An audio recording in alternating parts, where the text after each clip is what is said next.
Well, Queensland Rail identifies stations that are very heavily patronised by people with a disability or families where prams are involved, and they identify them and put them on a schedule to be upgraded. When the previous government, when the Newman-Nichols government came into power, they scrapped plans to upgrade the Nambour station. So I was very pleased when I became Transport Minister in 2015. We made sure that Nambour station quite rightly got a focus and got the attention to get this upgrade underway, because we do know it means a lot for the local community. We've got the 60s and over club that uses a facility here right next door. We've got lots of families and tourists that use the Nambour station. So it's critical that this station services people of all sorts of abilities, and I'm very pleased that today we have officially opened the upgraded and fully disability access compliant Nambour station. It just means better, more convenient access to trains, and we do need people to use public transport a lot more. And that's why if you improve the infrastructure, if you improve the services, it does become a first choice for people when they want to travel around.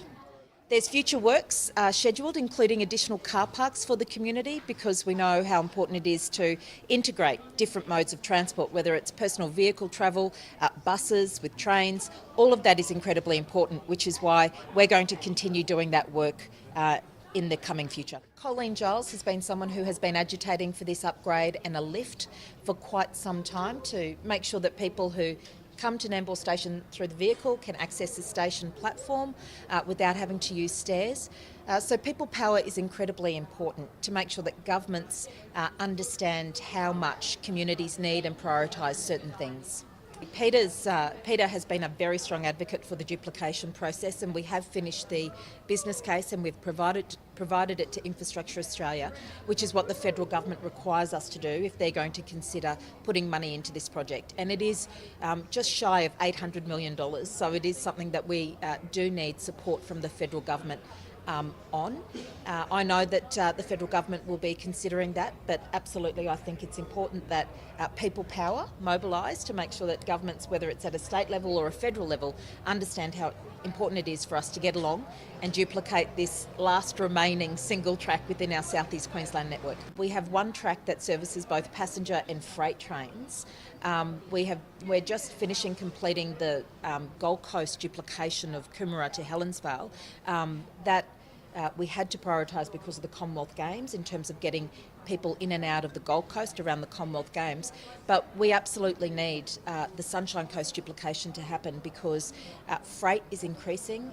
We know that passenger reliance on train transport is increasing, so we do need to duplicate it, which is why we progressed the multi-million-dollar business case and why we've submitted it now to Infrastructure Australia. Minister, listening to the radio this morning, Andrew Wallace is keen to have a meeting with you to discuss how this could be progressed. How keen are you on being able to sit down with Andrew and thrash out what needs to be done to really get the project? Yeah, look, I welcome an opportunity to meet with Andrew. I've recently corresponded with him and said I'm very, very happy to meet with him. I think one of the things that Andrew can do as a federal member of parliament is talk to his federal colleagues about the National Rail Infrastructure Fund. This is a fund that the federal government is essentially directing all of the state jurisdictions with good rail infrastructure projects towards, and we welcome that. It's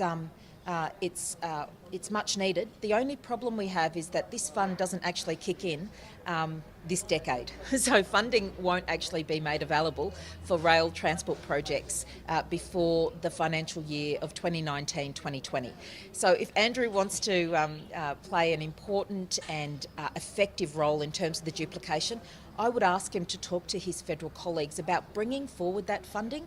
I don't think we can wait until 2020 to start constructing the duplication.